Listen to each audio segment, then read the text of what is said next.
This podcast is brought to you by Infrastructure Masons, uniting builders for the digital future.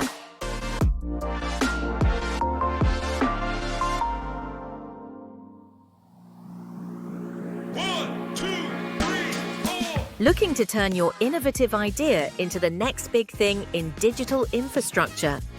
The iMasons Incubator is here to help you connect with industry leaders, spark awareness, and accelerate your path to success.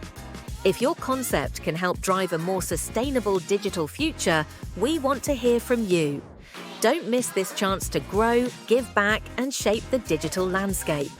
Email us today at innovation@imasons.org to find out how the iMasons Incubator can help bring your idea to the world.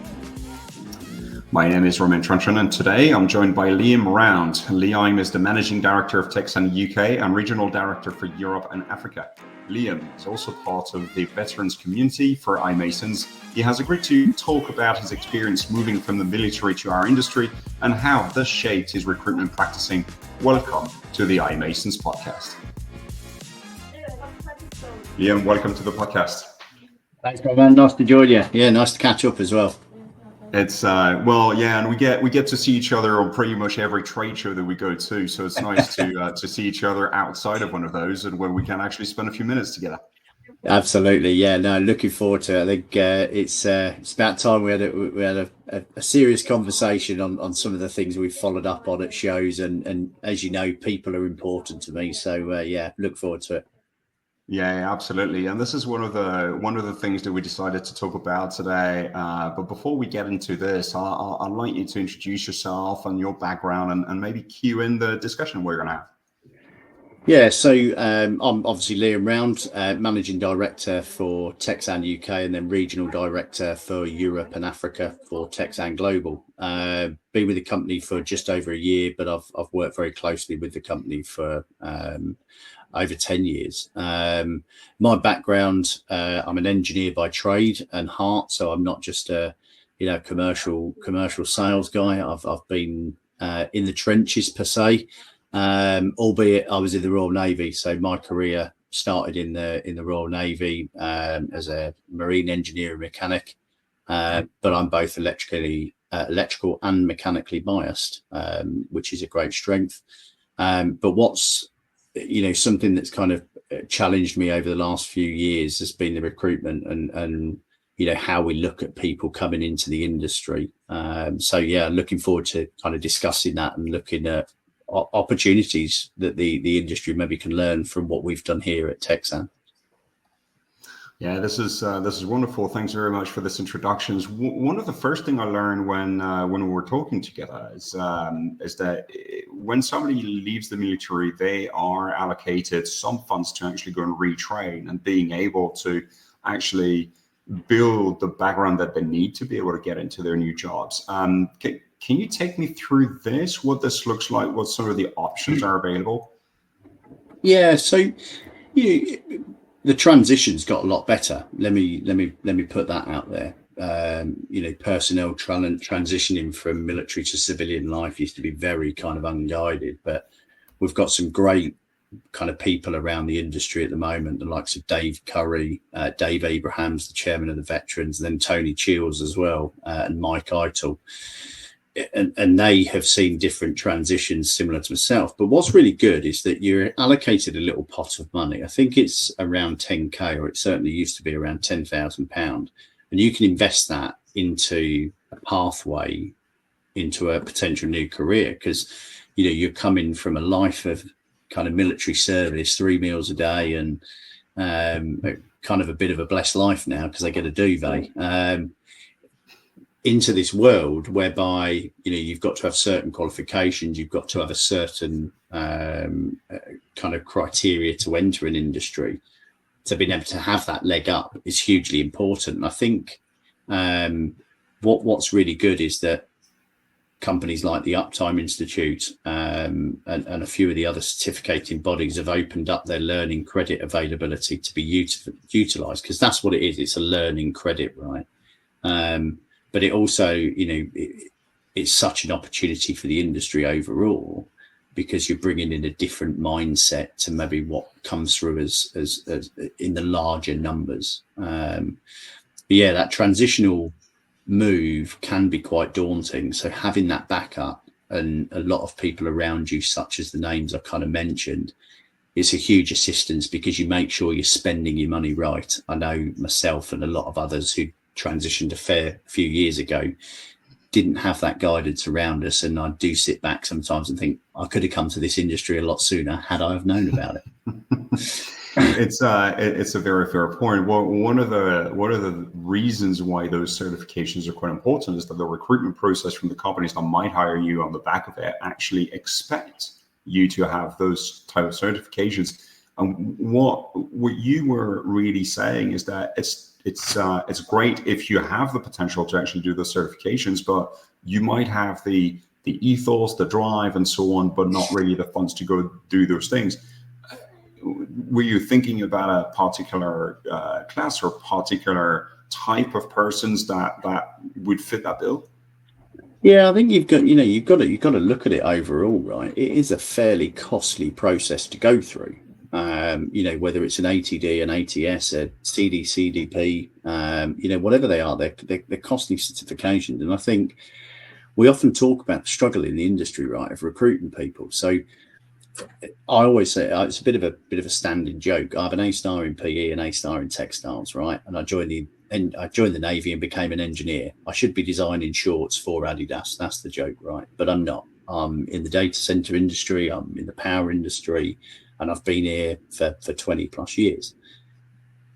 But I came from a working class background. I came from a household with not a lot of money. Everything that the Navy gave me was financed through them, and they took a risk on a lot of people from working class backgrounds and invested in you. They were investors in people. It wasn't just a tagline for them.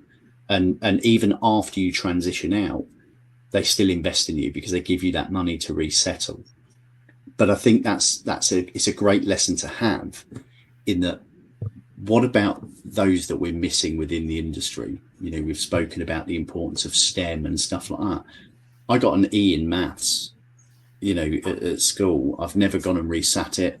I've learned systems to get me through. And if I'm honest, those systems, if I hadn't have learned them through my stepmother, I'd have completely failed maths, right? I wouldn't even have it. But I managed to boost myself up to an E, and I've used that systematic approach throughout my career of ultimately how I can solve puzzles and problems and create solutions for clients. But I was taking an opportunity on. How many are we missing out by not taking an opportunity from those that can't get into the thing? Are we overlooking CVs? Are we actually focusing too much on the filter system rather than just picking up a CV and just having a good old conversation with someone? It's an important factor to kind of consider for me. It's an interesting one because now the questions that are naturally brought forward is who's financing it? If the person that is trying to get into the industry or might want a career in the industry and has the ethos and the drive to actually do it cannot fund it themselves, then who is? And that's the great question, right? We talk about the billions, trillions of dollars in the industry, but people have got to self-fund in, because I did, I did it, you've got to do it. We've got to kind of step back and maybe look at maybe a bit of a human element in my humble opinion. But we've got to, because, we're missing out, in my opinion, we're missing out on huge talents, not just in the data center industry, but the engineering industry overall because of that. But what about the bodies that can help support finance it? As I say, we're a multi-billion-dollar industry, and we need to maybe have that address to see where we go. So the reason why that discussion actually is quite on point today, especially with you, is that your own organization has had to do quite a lot of recruitment recently, almost from the ground up, trying to rebuild the Teksan UK operations and organizations. And I think one of the things that struck me when we first started talking to each other is how your approach to recruitment was very, very I want to say different, although my comparison points I haven't talked to many organizations about recruitment specifically, but it struck me as very humanist, very people oriented, and so on. So can you, before we dive into the element of recruitment, can you look at and take us through what your organization has gone through and help and understand what you've tried to achieve? Yeah, so it's a really interesting one. So, Teksan have had great success kind of in the UK over the last sort of 6 years of moving into the UK and Irish markets. When I took over, it was kind of a bit of a rebuild project, phase two of regrowth of the organisation. I kind of came in by myself, so it was just me. And one of the things I wanted to introduce was structure. And I think a good structure in a business is very similar to, kind of like the sports analogy, which I often refer to. Sports and business kind of go hand in hand.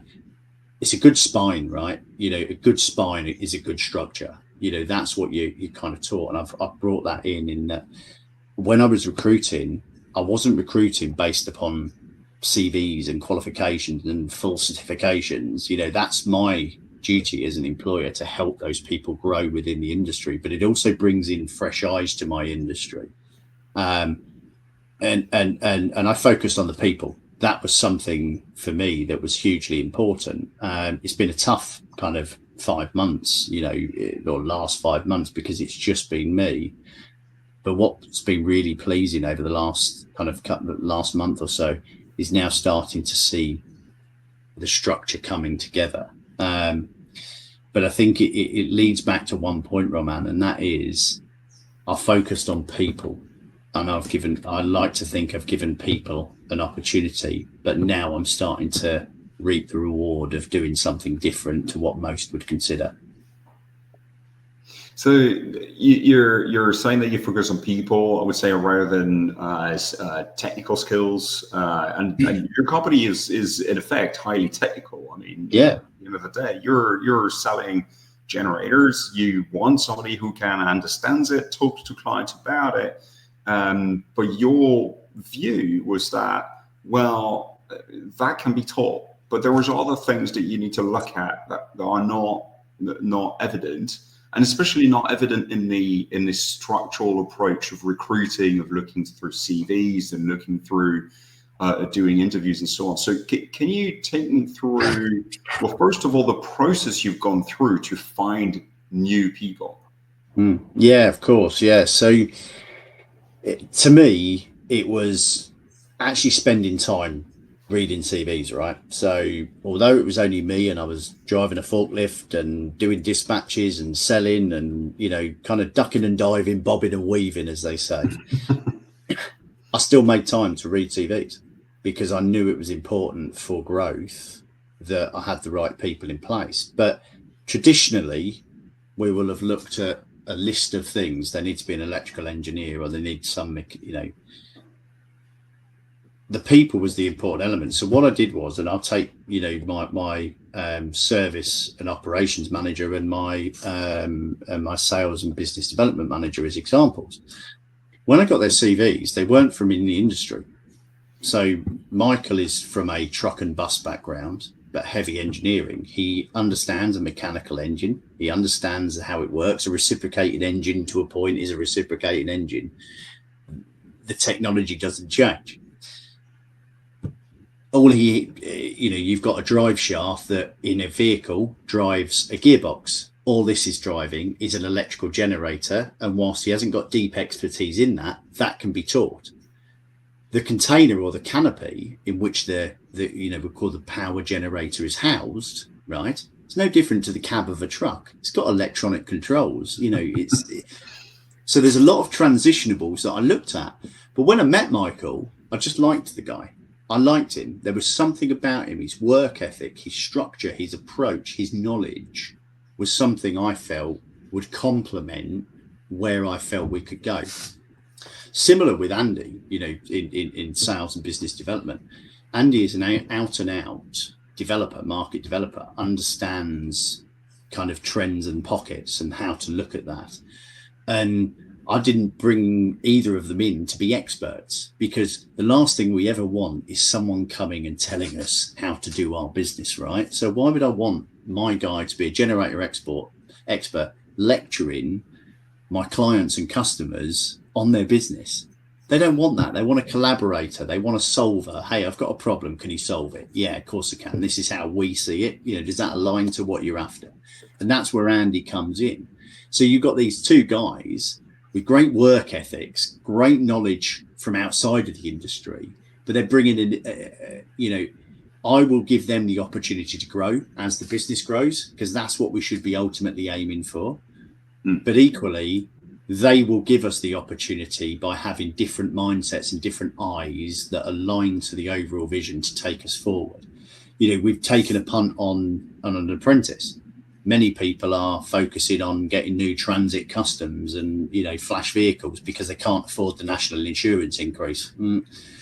Okay, good luck to you. But I, for me, the most important thing wasn't that. It was making sure that I got a young technician that was eager to work and hungry. And again, as soon as he walked in, I read his CV. He had some great skills, not a generator expert, but his willingness to learn. Oh my God, unbelievable. From where we are in the modern world, we kind of, I'll put myself into the older bracket, right? I'm not. I still feel I'm young and hip and trendy, right? But we very belittle that the next generation, right? No, this guy, unbelievable. His work ethic, his approach, he's got a real old school kind of appeal to him that just as soon as I met him, I'm like, I want you to work for me. And he's come in and he doesn't just do the work, he does the work and then some, and that is hard to find. How did I find that? By reading a lot of every CV that kind of comes into me. And yes, all right, for a big corporate, it's not that easy. But reading 10 CVs and saying you're not getting the top applicants is no good. Reading 50 is no good. You've got to spend time investing in it. There were CVs I looked at and went, yeah, you're not going to come through, because I knew straight away. And it, for me, building that structure all the way through, from me at the top with, you know, my high kind of military standards, as the lads say, and where I want us to be and where I expect us to work towards, that is mirrored by the guys in my leadership positions, and it's then mirrored by the sales guy I have in place in young Arda, and the engineer that we have in place in young Jack. But all the way through, as we grow, they will grow with the company, and the leadership group, they will grow with the company also. We often attract CVs or applicants or people in the area we've been operating in for years, and it's just something that's very natural. People are interested in what we do because we are in the same industry. So therefore, when you're recruiting for someone, they're going to be looking at, okay, well, you're in the data center market. We want, you know, if they know you and they know you're looking, they're going to come applying. How do you go and actually get applicants that are from outside the industry with that ethos, with those, with that willingness to learn and so on? Is that just pure luck? Is there something structural to it that you've applied? What's the secret recipe, basically? Yeah, I'm one of them. I wouldn't call it luck. I really wouldn't. I'm lucky to have found them, absolutely, because they're good guys, and they're a great crew to work with.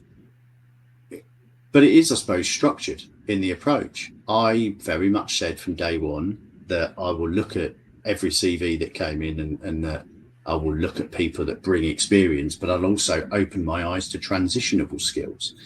And it goes back to that veterans piece, right? Right at the start of this conversation, veterans have bags of transitionable skills. Don't get me wrong, veterans are absolutely rubbish at telling you what they've done, right? You know, they'll come in and say, well, yeah, you know, I was buried in a trench in the middle of Norway in minus 20 degrees for 6 months, right, on their CV. And you're like, Ginny Mac, how's that transitionable into the data center? Well, let's have a look at it. The guy's got a work ethic, because how many of us in minus 20 degrees would be sat in a trench waiting for a vehicle to arrive? Not many of us. So straight away, it's a you know, but they struggle to tell you that. this is for me where spending time just looking, getting away from buzzwords and all that, and just seeing how someone writes a CV, that personal summary, or how they've structured their career, what they see as success, right? Selling 6-10 million pound projects, well done. Pat yourself on the back. You've already been patted on the back 13 times by your current teammates and boss. And there's nothing wrong with that. It's great success. But what about the humble successes? I went and volunteered with my local community to plant some trees, or I work with a sports club. Okay, so straight away, you've got a coach's mentality because you coach young kids, or you're invested in the next gen, right? Things that aligned to my vision. I looked beyond just the career and looked at some of the things around it. And I think that was my structure. I was looking at the people, not the CV, and certainly not the machine. And it takes time, but it takes discipline as well. And I think that comes back to my military career, that everything is all around structure and discipline. So you've been saying that actually that recruitment has been bearing fruits as well, and has been helping you restructure the organizations, get it into where it wants to be. What's the tell signs that you've done it correctly?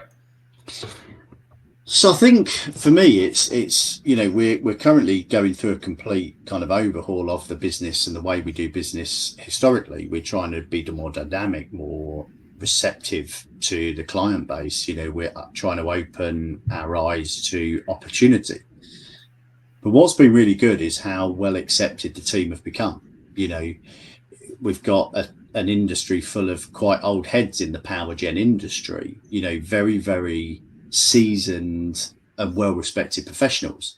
And you've got, let's call them 3 young whippersnappers coming in from outside of the industry, but the industry have opened their arms to them. And that to me is a good success, because people buy from people. And always, all right, you can buy from Amazon, don't get me wrong, but you still buy from people generally, right? Slowly but surely that analogy is coming away the more we erode the high street, but I'm sure we'll come up with a new one in time, right? But we start, the sales side of it. Let's look at the commercial side, the commercial element. We're on target to absolutely knock out the park what we did last year. The conversations we're now having, within the critical infrastructure space, and that's not just data centers, that's, anything mission critical to life. The inquiries coming through the door is because we're now exploring new markets, and we're exploring it in a different way with our partners, and that's what we have as a network, not just here in the UK, in Ireland. We have a network of companies that we partner with, and we use that word very, very strategic. They're partners. The reason we didn't use the word dealership or anything like that is because a partner is a person, it's people. And again, you'll see the theme here. At the heart of everything is people. My people, my customer, and my customer's people. They're important to our success and where we are at the moment. Yeah, it's been a real pleasure to actually come and discover, if you want, your ethos around and the changes you've made in the way you recruit. Hopefully, a few of the listeners can take some nuggets of information away and try and mimic and successfully actually replicate what you've been doing here. That's pretty much all we've got the time for today. But before we part ways, I just wanted to encourage people to come and have a look at your website. Teksan.com/en if they want to have a look at your activities, and of course, as I know you're going to be on many of the trade shows in the coming months, as we're coming into the second half of trade show season, to actually come and talk to you in person on the Teksan booth in any of the upcoming shows. Look, Liam, again, thank you very much for taking the time and indulging me in actually all your stories. And I know there was many more we haven't talked about, but those ones are best left for in-person meetings. So honestly, I really appreciate it.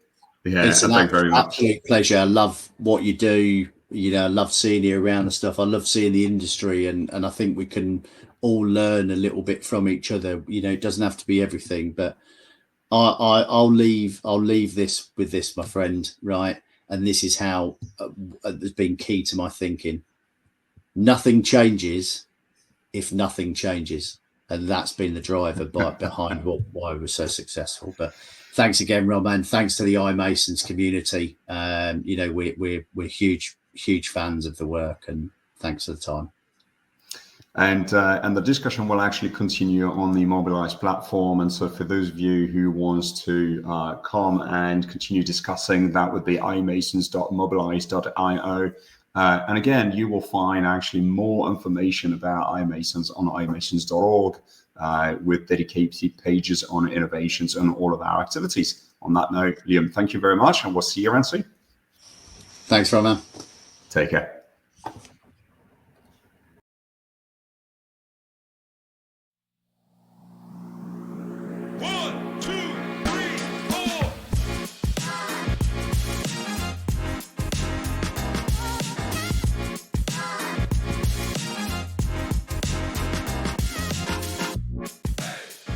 Infrastructure Masons is a global, non-profit, professional association of individuals connected and empowered to build a greater digital future for all.